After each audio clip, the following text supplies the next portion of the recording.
Hello, dreamers! Habang nagsisilabasan na ang mga J1 at H1B teachers sa social media to inspire other Filipinos and teachers around the world to come here in the United States of America, napakarami ng reels, posts at tutorials, marami pa rin ang napapa-comment ng how to apply. For today's video, I will inform you of the possible ways to apply as a teacher in America. First, visa sponsor. There are visa sponsors that help teachers to come and work in the USA. Ito yung mga designated organizations sa US Department of State upang mag-sponsor ng foreign teachers tulad nating mga Pinoy to join the Cultural Exchange Program. Some of these are Cultural Vistas, Educational Partners International or EPI, Teachers of Critical Languages Program or TCLP, Amity Institute, Teach USA, Alliance Abroad Group, and Global Teaching Partners. Kailangan mong pumunta sa kanilang website at gawin ang mga kinakailangang hakbang upang makasali sa screening. Less gastos sa simula ng iyong journey kapag pasok ka sa visa sponsorship. Kaya, pwede mong subukan ito. Second, third-party agencies. There are also a lot of third-party agencies that help teachers to be placed in US schools.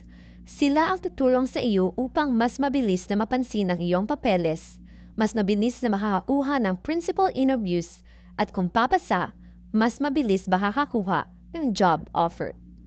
Some of these are HireFox, Participate Learning, and RCC Staffing Solution. The process of getting you a school or district that will interview you is the work of the agency. Hanggang sa kapag nagka-job offer ka na, tutulong din sila sa visa processing, paglipad mo papuntang Amerika at hanggang sa makakapagsimula ka na mamuhay nito. Kung may pera ka o di kaya ay may mahahanapan ka ng pera, pwede mong tahakin ng pathway na ito. Kasi ang services offered ng third-party agencies ay may bayad. Lastly, the third one is through direct application. Ikaw mismo ang maghahanap ng schools sa Amerika na pagpapasahan mo ng iyong resume. Paano? Online. Search mo through Google yung schools at school district na may open position. Pagtsatsagaan mo ang pagsisend ng application via email o di kaya ay daraan ka sa application system nila. Walang bayad yun, pero medyo nakakapagod. It's a matter of hard work, consistency, and time management, ika nga nila. Ikaw rin mismo ang maghahanap ng visa sponsor mo kapag may job offer ka na. Ikaw rin ang gagalaw hanggang sa ma-approve sa embassy ang visa mo. At ikaw rin ang magbubook ng flight mo at maghahanap ng matutuluyan sa Amerika. Pero, huwag kang mag-alala.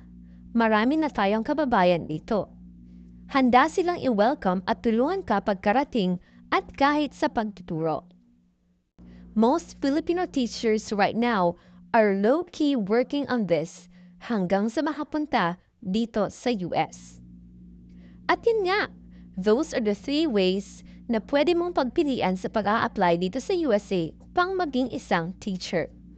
I hope this helps for you to figure out the pathway that you want to take. Lahat ng ways na binanggit ko ay potential risks na pwede mong gawin at pwede kang mag-succeed in becoming a teacher here.